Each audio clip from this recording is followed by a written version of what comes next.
தாய் வாழ்த்து கடைசியாக பாடப்பட்டிருக்கு. பெரும் சர்ச்சை தொடர்ந்து தமிழ் தாய் வாழ்த்து வந்தே மாநிலத்தில் இருந்துகிட்டே இருக்கு. இதை பற்றி அரசு என்ன நிலைப்பாடு இருக்குன்னு கம்யூனிஸ்ட் கட்சிகள்லாம் தொடர்ந்து கேள்வி கேட்கிறாங்க.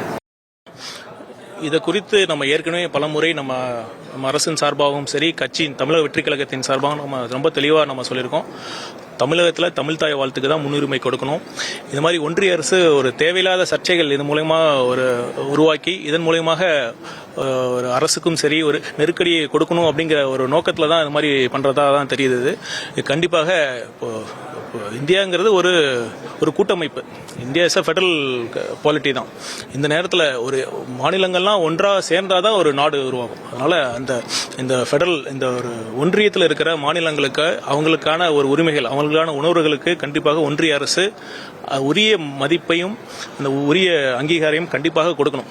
கடந்த காலங்களில் திமுக தலைவரும் அதே போன்ற அப்போதைய முதல்வரும் டைரக்டாவே ஆளுநருக்கு கண்டனம் தெரிவிச்சிருந்தாரு. இப்போதைய முதல்வர் ஏன் டைரக்டாவே கண்டனம் தெரிவிக்கல, எந்த ஒரு ரிப்ளையும் கொடுக்காம அமெரிக்கா? கண்டிப்பா இது ஆளுநர் சொல்லி இதை பண்றதில்ல, ஒன்றிய அரசு சொல்லி தான் பண்ணிட்டு இருக்காங்க. நம்ம கண்டிப்பா தீர்க்கமான முறையில் நம்ம அதை கண்டிக்கிறோம். இது மாதிரி தமிழ்நாட்டில் தமிழ் தாய் வாழ்த்துக்கு 3வது இடத்துக்கு தள்ளப்பட்டது நம்ம யாருமே ஏற்றுக்கொள்ள முடியாது. தமிழக வெற்றி கழகமும் சரி, தமிழக முதலமைச்சர் அவர்களின் தலைமையிலான இந்த அரசும் சரி, இதற்கு கண்டிப்பாக நாம் இடம் கொடுக்க மாட்டோம்.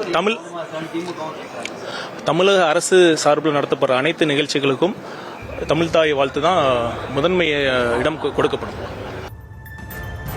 மத்திய அரசுக்கு அமைச்சர் அருண்ராஜ் தனது கண்டனத்தினை பதிவு செய்திருக்கிறார். தமிழகத்தில் தமிழ்தாய் வாழ்த்திற்கே முதலிடம் என்றும் அவர் தெரிவித்திருக்கிறார். இது தொடர்பான விவரங்களை பின்வரும் செய்திகளில் விரிவாக பார்க்கலாம்.